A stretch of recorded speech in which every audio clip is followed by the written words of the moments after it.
The Long Island medium is coming to Soaring Eagle Casino. The television star's live performance can be seen in 2026. For more than a decade, Theresa Caputo, also known as the Long Island medium, has touched the lives of millions of fans, comforting supporters when they need it most. Now, fans in Mount Pleasant and surrounding communities will get their chance at healing when the medium and television personality appears live Saturday, Feb 7-8 p.m. at Soaring Eagle Casino Resort. Known for her unique ability to communicate with those who have passed on, Theresa Caputo Live.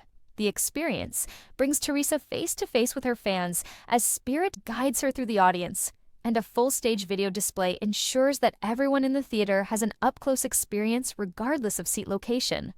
Through personal life stories, candid humor, and intimate details about her gift to communicate with those who have passed, the television personality and best-selling author delivers healing messages to her audience, reassuring them with the revelation that their deceased loved ones are still with them, just in a different way. The experience isn't about believing in mediums. It's about seeing something life-changing, says Caputo. It's witnessing first-hand spirit communication. Experience the spirit with past episodes of Long Island Medium and Raising Spirits streaming on all major platforms. In addition to her television series, Theresa has appeared on such programs as The Drew Barrymore Show, Jimmy Kimmel Live, Live with Kelly and Mark, The Kelly Clarkson Show, Tamron Hall, The Today Show. She has authored 5 books including New York Times bestsellers, Good Grief, Heal Your Soul, Honor Your Loved Ones, and Learn to Live Again. And you can't make this stuff up. Her Ambie-nominated podcast, Hey Spirit, helps guests work through their grief to allow them to heal and move forward with peace and self-assurance. However, it was a crisp autumn afternoon in Huntington when Theresa Caputo felt the familiar tug at her soul, the kind that signaled a spirit was close, waiting, nudging, insisting. She'd been preparing for a private reading scheduled with a woman named Emily Hart, someone who had traveled all the way from upstate New York after waiting months for an appointment.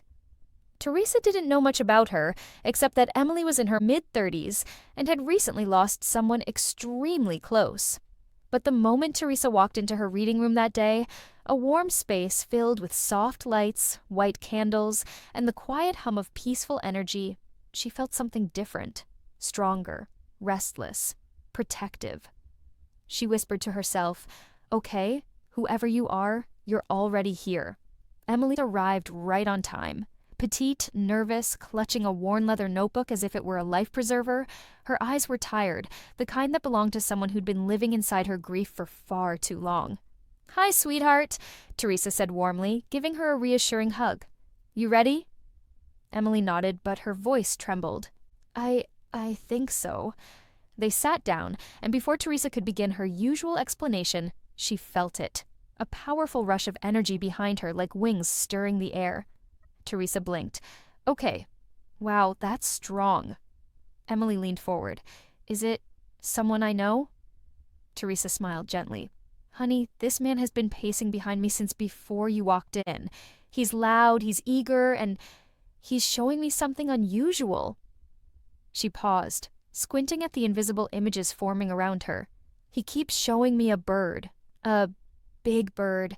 An eagle?" Emily froze. Her lips parted, but no words came out. Her fingers gripped the notebook until her knuckles whitened. Theresa continued, "He's telling me, tell her I'm the eagle. He keeps repeating it, over and over. Does that make sense to you?" Tears instantly welled up in Emily's eyes. She nodded, unable to speak. Theresa reached across the table. "Sweetheart, who is this man to you?" Emily finally managed to whisper, "My dad." For a moment, the room shifted. Quiet, soft, almost sacred. Emily opened the leather notebook and slid a small photo across the table. It showed a man in his late 50s, smiling proudly with his arm around his daughter. On the back, written in faded ink, "If anything ever happens to me, look for an eagle. I'll always be watching. Dad." Emily wiped her eyes. "My father passed away last spring. He loved eagles. He used to say they were the guardians of the sky. After he died, I kept looking for one, just hoping for a sign. But I never saw anything." Theresa inhaled sharply. The spirit's energy intensified, warm and protective. He says he sent many signs. You just didn't believe they were for you.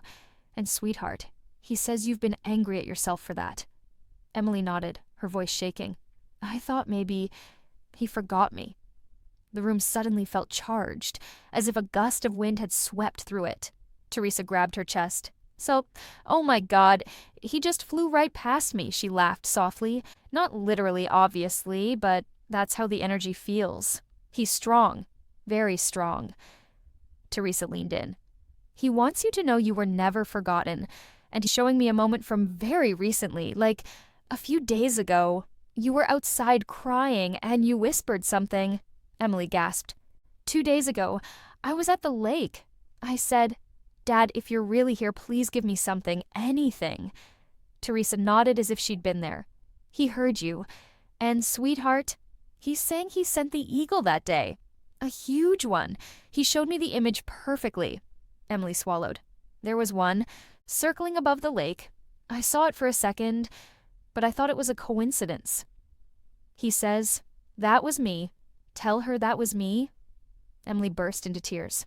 As the reading deepened, Theresa felt the father's presence shift. The restless, excited energy softened, turning tender and apologetic. He's holding something, Theresa murmured. A toolbox? No, a set of tools?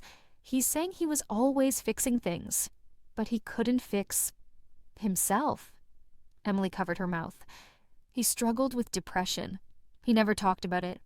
I always wished he had. Theresa nodded gently. He says, I'm sorry. I'm sorry you had to carry the weight I hid. He wants you to release the guilt. He doesn't want you to keep replaying your last conversation with him. Emily's eyes widened. How do you know about that? Because he's showing me, Theresa said softly. You got frustrated with him. You didn't know it was the last time. He says he never blamed you, not for a second. Emily's tears flowed freely now, silent, steady. He loves you, Theresa continued. He's so proud of you, and he's telling me something about your son. Emily nodded. My little boy, Jacob. He's 5. He says he watches over both of you, especially Jacob. And he shows me your son drawing an eagle recently? Emily nearly laughed through her tears.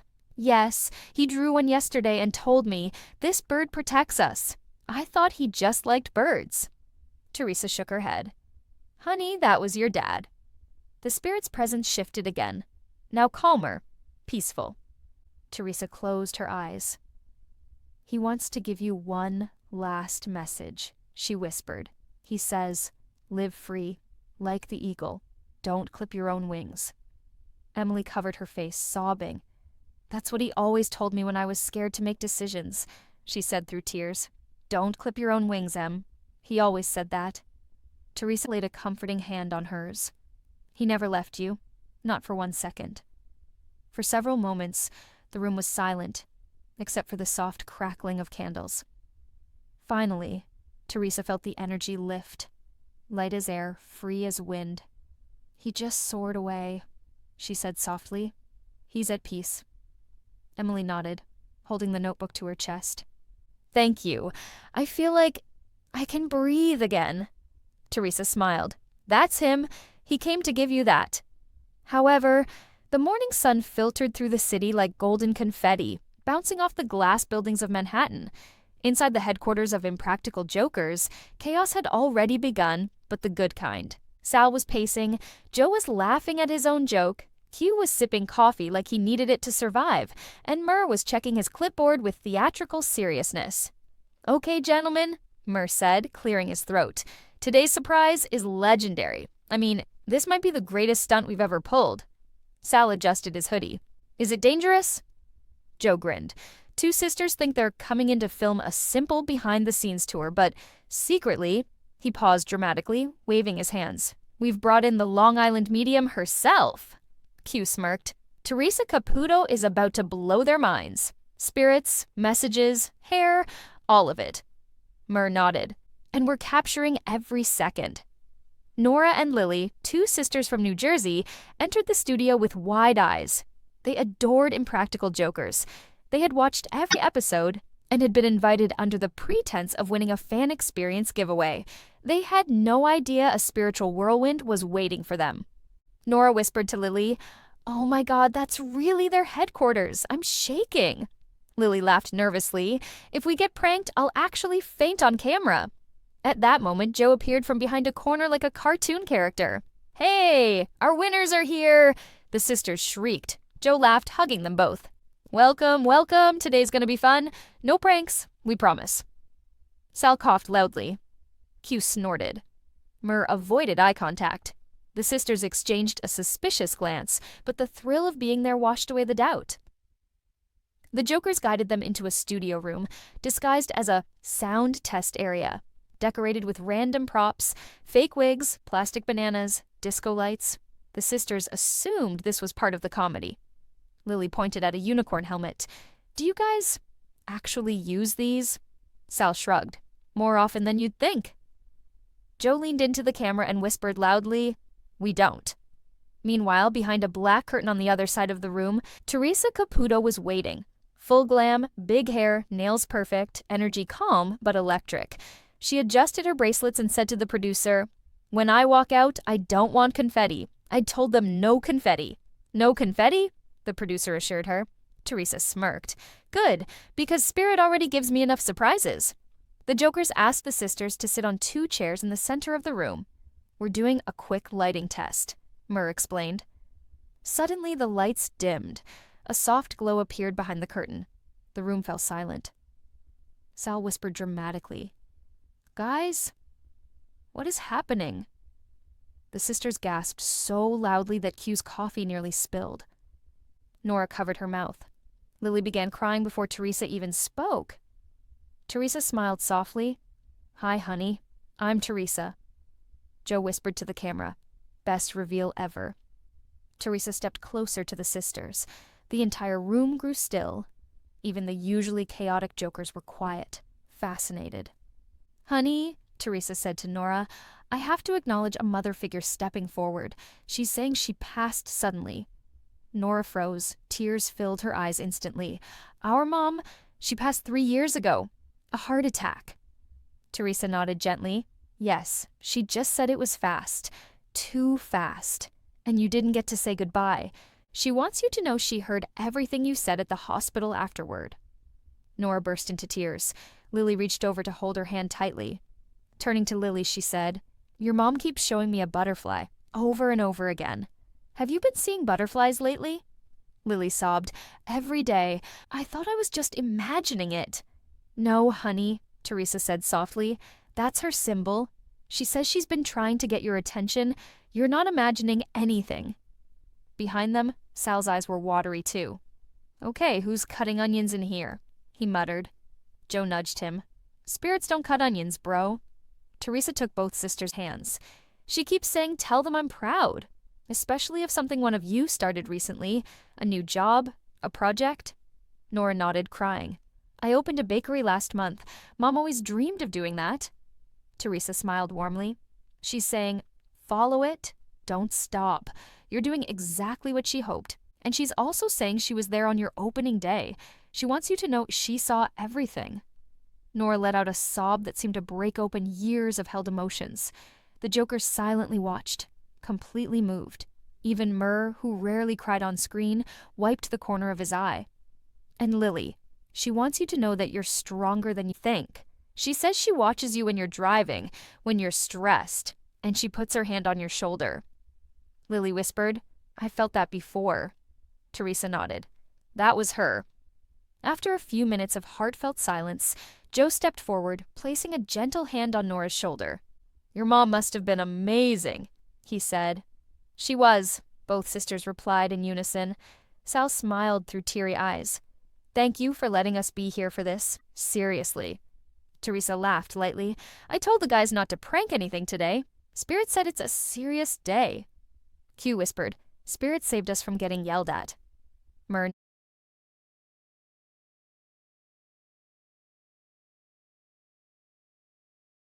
Q whispered, "Spirit saved us from getting yelled at." Mur nodded. "For once?" The sisters laughed, the heaviness lifting. Just when everyone thought the reading was over, Theresa paused. "One more thing," she said gently. "Your mom says, 'Tell my girls they have each other and that's enough. Stop worrying. Stop carrying guilt. Live for me. The sisters hugged each other tightly, sobbing into each other's shoulders. Joe exhaled. Wow. Sal whispered, I think this is the most beautiful thing we've ever filmed. However, the late afternoon sun filtered through the gauzy curtains of the small community center in Patchogue, Long Island. Theresa Caputo stood near a small round table, her gold bracelets chiming softly as she organized her notes, even though she knew she wasn't going to use them. Notes never meant much when Spirit already had plans.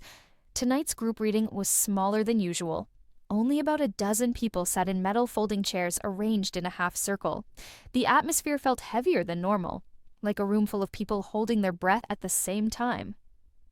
Theresa looked around, feeling the familiar tingle at the back of her neck. Oh boy, she whispered. Someone's coming through already. A soft, electrifying wave rolled through her chest. She placed a hand over her heart. Okay, someone's stepping forward. Male energy. Young, and he passed by his own hand. In the front row, a woman in her late 40s straightened suddenly, her fingers tightening around a tissue she had crushed earlier. She had been quiet since the moment she arrived.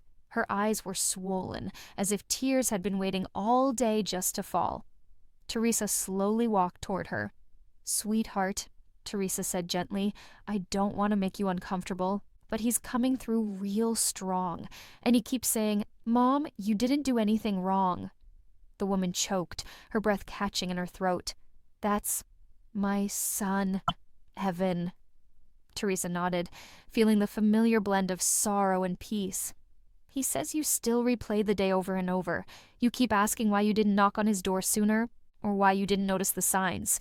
He wants you to stop punishing yourself. The woman began to tremble, tears sliding down her cheeks. I think about that day every hour, she whispered. He was only 22, he had everything in front of him, and I didn't see how much he was hurting. Theresa closed her eyes as another wave came through.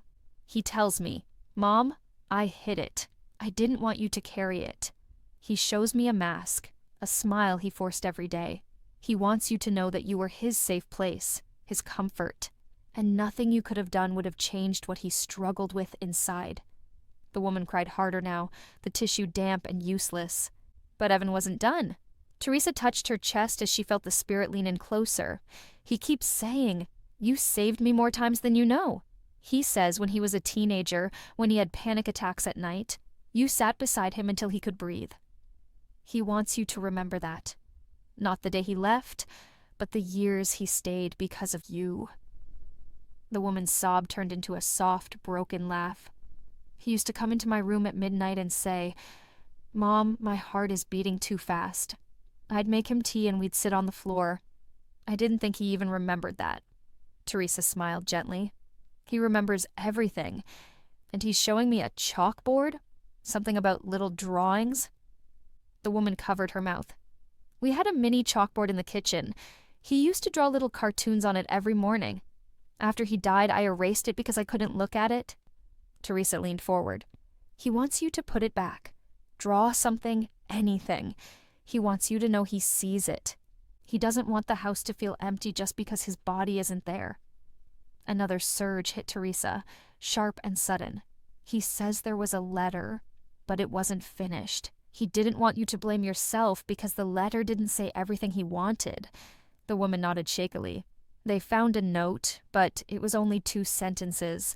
I thought maybe he didn't love me enough to say more. Theresa stepped closer and placed her hand over the woman's trembling one.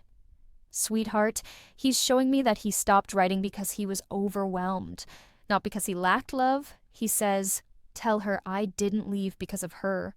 I left because of the storm in my own head. The woman broke again, this time in a way that sounded like release, not just pain. And he wants to thank you, Theresa continued, because you kept all his things exactly the same. His hoodie on the chair, his guitar by the wall. He says it makes him feel like he still has a place to come home to. A faint smile finally appeared on the mother's face. I haven't touched anything. I couldn't. He loves that, Theresa said softly, but he wants you to start living your life again. He says, Mom, you stopped baking. Make the chocolate chip cookies. The woman let out a soft, broken laugh. He always stole them right off the tray. Theresa nodded. He still does. He says he's with you in the kitchen.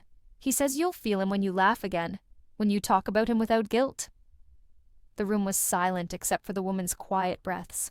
Calmer now. But Evan wasn't done. Theresa felt a warmth settle on her shoulders, the kind that felt like sunlight breaking through clouds after a long storm. He's showing me a blue jay, Theresa said. Do you see one often? The woman gasped. For the last 3 months, there's a blue jay that sits on the window every morning. I thought it was coincidence. Theresa shook her head. No coincidence. That's him. When you see that bird, know he's checking in. He's showing me he flies around the house like he's protecting you. The mother pressed a hand to her heart. I just wanted to know he wasn't alone, that he wasn't lost. Theresa felt the spirit's emotions surge, deep, loving, insistent. He says, Mom, I'm not lost. I'm free, and I'm right here. The woman closed her eyes, letting the words settle into the raw places of her heart. The room around them seemed to soften, like the entire atmosphere shifted from grief to healing. Then, gently, like a whisper on the wind, Evan stepped back. The pressure in the room eased. Theresa took a slow breath, letting the energy release. The woman whispered, Thank you. Theresa shook her head. No, sweetheart, thank him.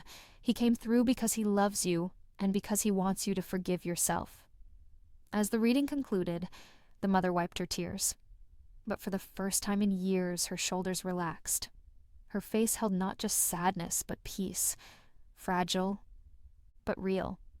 Before she left, she whispered into the empty air, I love you, Evan. And somewhere in the quiet corners of the room, a soft, warm presence seemed to whisper back, I love you too, Mom. Hello, lovely viewers. Welcome to my channel. I am Mina. Hope your day is so well. If you like the video, don't forget to subscribe the channel.